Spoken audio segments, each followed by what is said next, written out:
وليدي بنت محمد. اليوم سيدي قتلوا لقى ولدي وخلوني ولدي عزيز عليا وغالي عليا. اليوم وليدي قتلوه ليا. اليوم 6 ديال الناس قتلوا لقى ولدي. 6 ديال الناس. ولدي جا عندي ضيف. جا عندي ضيف وقتلوه ليا. انا عمر بناني.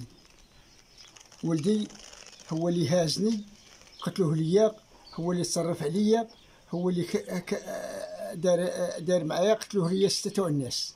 علاش؟ على الارض ديالي كاريها ليه، وهو اللي كيتصرف، هو اللي كيتصرف فيها الملك وكل شيء، وتصرف فيا فيك جميعي. وهازني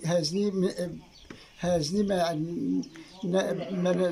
قاد نزيد، ما قاد والو. واليوم راهم قتلوه ليا واداو هما 6 ودخلوا 2 وخلاو الاخرين.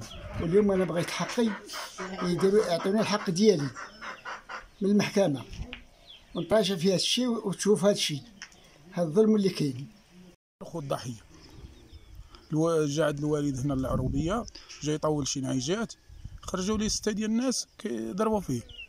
جا الوالد خرج من الدار، جبرهم مجموعين عليه كيضربوا فيه بالعصا وبالسيوفه وبالماس.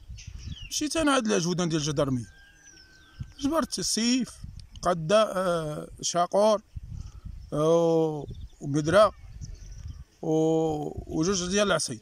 واش المخزن 6 ديال البياسات وشاد 2 ديال الناس. ومشيت عند لاجودان وعطاني هاد النمره ديال هاد المحضر، قال لي سير قلب، راه الوكيل العام هو اللي قال لي شد هاد 2 ديال الناس، و4 خليهم مسيبين تحت الحراسه النظريه. هذا الشيء جا على المشكل ديال الارض اللي بيننا وبينهم في المحكمه، وباقي نحن في المحكمه. والسيد جا كرم عند الوالد هذيك البقعه ديال الارض، جا وقتلوه. هذا الشيء اللي كاين. باقي عندنا محكمه، باقي عندنا بزاف ديال الحوايج، وعندنا استئناف ديال الرباط. راه جابوا للوالد الورقه ديال الاستئناف باش تقبل لينا الملف، والله ياخذ فيها الناس الحق. بيحيى محمد السادس. انا عبد الباسط بناني، خو المرحوم بناني.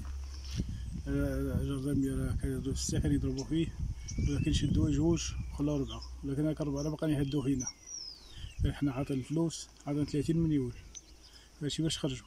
تعرضوا لي 6 ناس. لا ولاد عم الوالد، ولكن تعداو علينا. اش عملنا؟ بغاو هما يهدوا فينا ويمحنونا وبالكورت وبالعصا، وضربوا الوالد جلدوا بين العبيد ودار شهاده طبيه، ولكن ما دفعهاش. وديك الساعه جا الدري خويا هما يتحدوا يداروا مع قتلهم.